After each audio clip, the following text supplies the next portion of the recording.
85% من الناس في العالم بيستخدموا الذكاء الاصطناعي من غير ما يحسوا. طب انت، هل تقدر تعيش أسبوع كامل والذكاء الاصطناعي معاك في كل تفصيلة ولا هتندم؟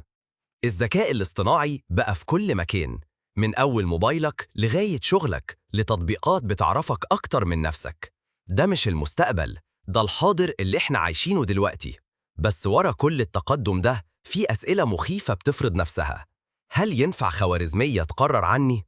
لو AI رفضني في شغل، هل ده عدل؟ لو بقى بياخد قرارات شخصية، فين الحرية؟ الناس بدأت تعتمد عليه في كل حاجة، من التخطيط للأكل لكتابة الإيميلات للتواصل الاجتماعي. بس لما الآلة تفكر بدالك، تحب بدالك، وحتى ترد مكانك، هل لسه ليك دور؟ ولا مجرد متفرج في حياتك؟ الذكاء الاصطناعي مش بس وسيلة، ده بقى رفيق لبعض الناس. في ناس بتتكلم مع روبوتات محادثة أكتر من أصحابهم الحقيقيين. في AI بيساعد في علاج الاكتئاب، وفي اللي بيشغل بيوت كاملة من غير تدخل بشري. لكن المقابل، العزلة، فقدان المهارات، وانعدام القدرة على اتخاذ القرار. هو فعلا بيساعدك، بس هل بينقذك ولا بيخدرك؟ في شاب فقد والده وعاش وحيد، نزل تطبيق اسمه رابليكا.